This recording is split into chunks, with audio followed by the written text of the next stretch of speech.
শীতের রাতে সবাই মিলে বারবিকিউ পার্টি করার মজাটাই আসলে অন্যরকম।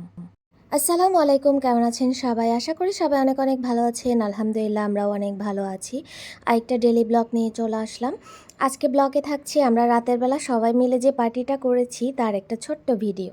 ভাইয়া যেহেতু আসলো ঢাকা থেকে, আমার কাজিনরাও এসেছে, তাই সবাই মিলেই প্ল্যান করলাম আজকে বারবিকিউ পার্টি হবে। যেহেতু পুকুরের অনেকগুলো মাছ রয়ে গেছে, ছোট মাছ, তারপর এদিকে চিংড়ি মাছ আনানো হয়েছে, মুরগিও আনানো হয়েছে। সবগুলো কেটে কুটে সুন্দর করে ধুয়ে ম্যারিনেট করে অনেকক্ষণ রেখে দিয়েছি, প্রায় 2-3 ঘন্টার মতো রাখার পরে এই যে এবার এগুলো নিয়ে চলে আসলাম ছাদে। সে দেখি ভাইয়া সুন্দর করে চুলা টুলা রেডি করে একদমই আগুন ধরানোর জন্য প্রসেসিং শুরু করে দিয়েছে। যেহেতু ম্যারিনেট করা সব কিছু দায়িত্ব আমার ছিল, তাই সব কিছু গুছিয়ে আসলে ছাদে আসতে আসতে একটু লেট হয়ে গেছে। দেখুন রাতের বেলা ছাদের ভিউটা একবার, যেহেতু কিছুই দেখা যাচ্ছিল না, তারপরেও একটু বাতাস ছিল, হালকা ঠান্ডা বাতাস, যেটা ছাদের মধ্যে ওয়েদারটা আসলে অনেক ভালো লাগছিল। এরকম শীতের দিনে আসলে বারবিকিউ পার্টিটা অনেক বেশি আনন্দ দেয়। সবাই মিলেমিশে আসলে খাওয়াটা বড় কথা না, সবাই মিলে কাজ করা, সবাই মিলে আনন্দ করা, এটাই হচ্ছে সবথেকে বড় একটা বিষয়।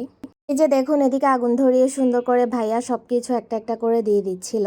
এবার এদিকে মশলাও অ্যাড করে দিচ্ছিল, যেহেতু বারবিকিউতে এভাবেই আসলে করতে হয়। দেখুন এবার আমরা বসে আছি, যেহেতু আমার কোনো কাজ নেই এখন, আমি বসে বসে দেখছিলাম আর ভিডিও করছিলাম। আরও অনেক গেস্টকে বলা হয়েছে, ভাইয়া শ্বশুরবাড়ি সবাইকেও বলা হয়েছে, সবাই আসবে, সবাই মিলে আজকে আমরা একটু আনন্দ করব। প্রতি বছরই আসলে এই প্রোগ্রামটা আমরা বাড়িতে করার চেষ্টা করি, তবে এবার যেহেতু কেউই বাড়িতে যেতে পারছে না, বিভিন্ন কারণে আসলে বাড়িতে গিয়ে থাকাটা এখন অনেক বেশি টাফ হয়ে গেছে। তাই এবার চিন্তা করলাম আমরা সবাই মিলে, আমাদের ছাদটা যেহেতু বড় আছে, ছাদে মিলেই সবাই মিলে করে ফেলবো পার্টিটা।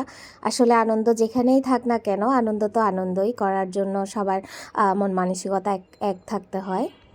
অনেকক্ষণ আসলে এখানে বসে থাকতে থাকতে বোর হয়ে গেছে। এবার আমি বসলাম, এবার আমি বললাম আমি একটু উল্টে পাল্টে দেই। এই তো দেখুন আমাদের খাবার একদম রেডি হয়ে গেছে। এবার রেডি টেডি করে সব কিছু কতক্ষণ ওখানে ছাদে থাকার পর আবার চলে আসলাম বাসায়, যেহেতু এখন প্রায় রাত 11:30 বেজে গেছে। আমাদের সব কিছু অ্যারেঞ্জ করতে করতে আসলে অনেকটাই সময় লেগে গেছে।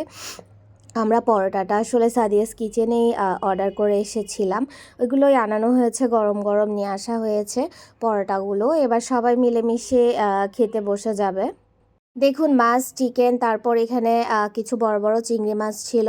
সবগুলো আসলে খেতে অনেক অনেক বেশি ভালো হয়েছিল, অনেক লোভনীয় লাগছিল। এখানে বড় বড় করে আমি লেবুও কেটে দিয়েছি, যেহেতু লেবুগুলো এমনিতেই খাওয়া যায় চিবিয়ে। কোল্ড ড্রিঙ্কসেরও ব্যবস্থা রয়েছে, পরোটাও অর্ডার করেছি, পাশাপাশি নানও অর্ডার করেছি, যার যেটা ভালো লাগে সেটাই খাবে। আসলে সালাদ দিয়ে এভাবে খেতে আসলে অনেক বেশি ভালো লাগে।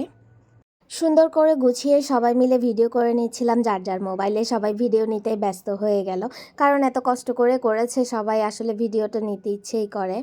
এই তো দেখুন আমিও সুন্দর করে সব ভিডিও করে নিচ্ছিলাম, এবার সবাইকে পরিবেশন করছিলাম। ছেলেদেরকে আগে বসিয়ে দিয়েছিলাম, তারপর আমরা মেয়েরা বসবো। এই তো আজকে ভিডিও এতটুকুই, সবাই ভালো থাকবেন, আল্লাহ হাফেজ।